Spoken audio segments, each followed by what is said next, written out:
Magandang gabi ulit sa inyo lahat. Ito ulit ang Unicode Mike Padua. Nagbabalik sa ating tropical weather analysis ngayong araw po ng Lunes hanggang Miyerkules, Marso 1 hanggang 3, 2021.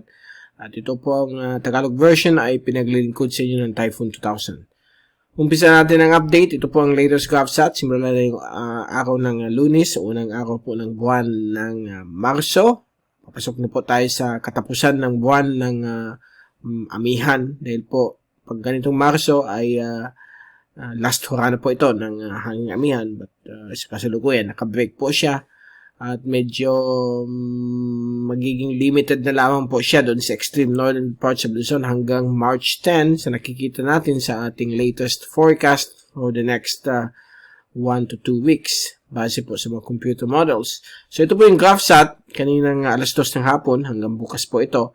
At kita po natin, meron po dito ng katamtaman na high pressure area na halos hindi kumikilos sa may silangan po ng Taiwan.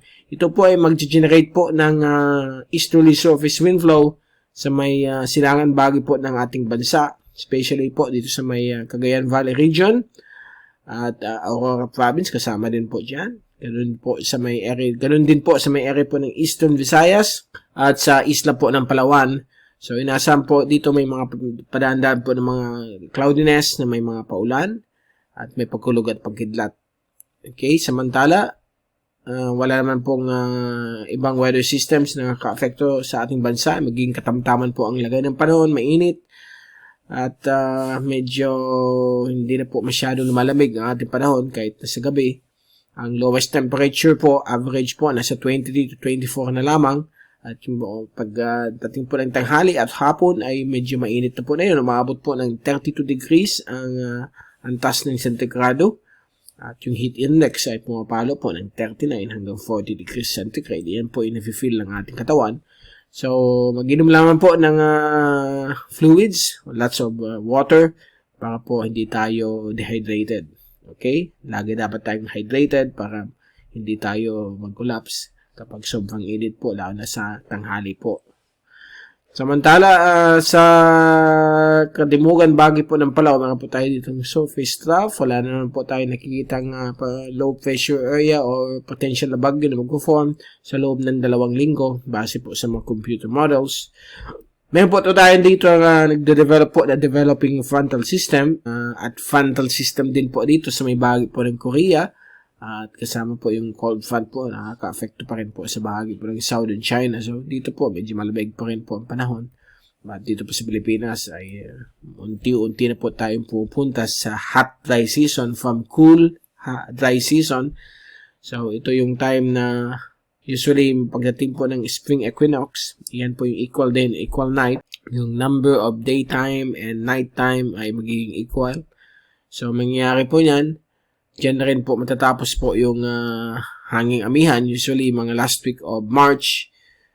At posible pong papasok na po yung tag-init sa ating bansa.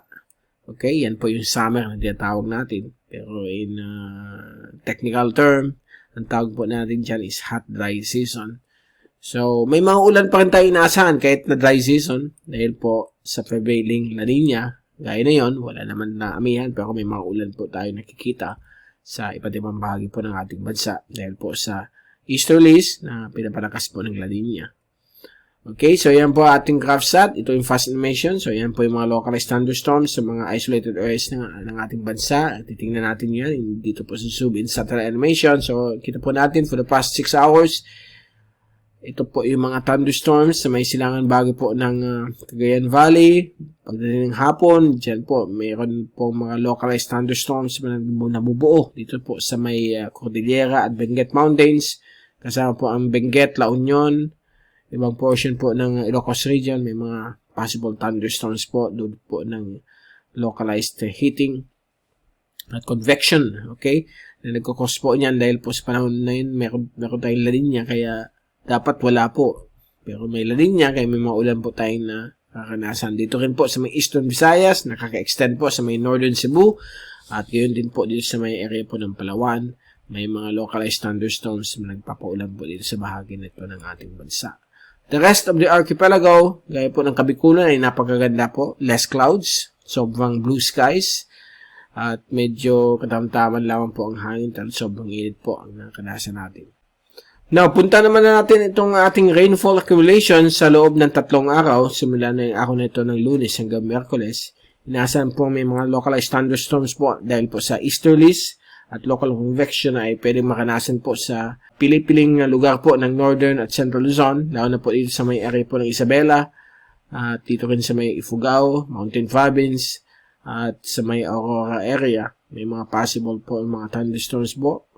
At dito rin po sa may Eastern Visayas, lalo na sa may southern portions ng Southern Samar at Northern Leyte, may mga possible po mga thunderstorms tulad po ng easterly southeast wind flow. At ganyan din po din sa may maliit na area po ng Northern Caraga.